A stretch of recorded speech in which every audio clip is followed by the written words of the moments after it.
Condos aren't selling unless they're priced low, and here's why. Let's break down the numbers. First, the sheer number of condos available for sale in Toronto is staggering, 6,119. That's a lot, and while it's dipped slightly, it's still sky high. But real estate is seasonal, so we need to compare September to previous years. Check out this 10-year graph focused on September data alone. This is the most inventory I've ever seen at this time of year. Ouch! And I've been selling Toronto condos for over 20 years. Now, how many condos actually sold in September? Ready for this? Sales hit rock bottom. Just 864 units moved last month, and that's 5 straight months of declining sales. Buyers just aren't buying. Will the fall market pick up? We're all hoping interest rates drop, which should help, but right now it's looking bleak. Let's zoom out to the past 10 years of September sales data, and you'll see it was an unusually slow month. In fact, the last 3 years of September sales have been unusually slow.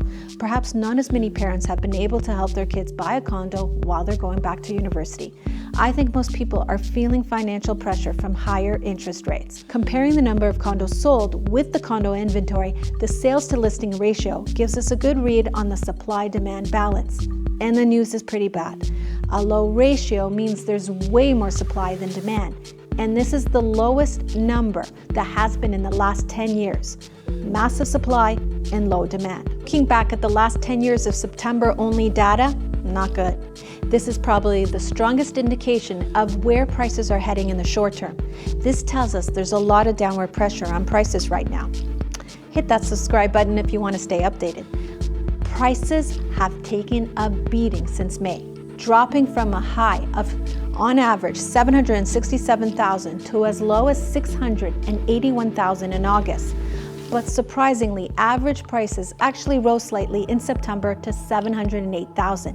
That small recovery in September wasn't expected, and it's a nice break from all the bad data.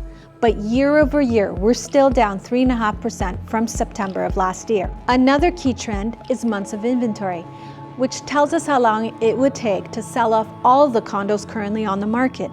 A high months of inventory means oversupply and weak demand. And right now we have a months of inventory of 4.9. Over 4 is a buyer's market. So we're well into a buyer's market, signaling short-term price drops. Not ideal. Now let's talk days on market. Condos are sitting for an average of 34 days before they're sold. Some are listed multiple times, so that doesn't really give you an accurate picture. Here's the past 10 years of September data, and it's clear. This is an unusually slow market. Public sentiment around Toronto condos has hit an all-time low, with frustrated owners and buyers sharing their experiences online. Just take a look at these posts on Reddit. You have to be a goddamn moron to buy a condo in Toronto right now. The poster argues that prices don't make any sense, and when you add interest rates and maintenance fee, it's even worse. Here's another one. I own a downtown condo. Am I really that screwed? Current owners are expressing concern over how this market downturn will affect their investments.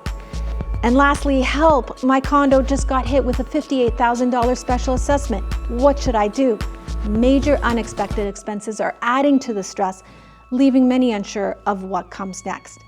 It's clear the condo market has dramatically shifted from people once lining up overnight for pre-construction units priced at $1,700 a square foot to today's widespread frustration.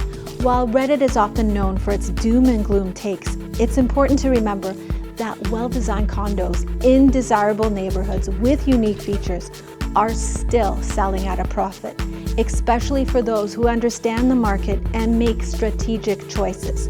As the saying goes, buy when there's blood on the streets, because in times of uncertainty, the best opportunities often arise. So reach out to me if you want to know what those opportunities are. So yeah, it's been a rough month, but change is on the horizon.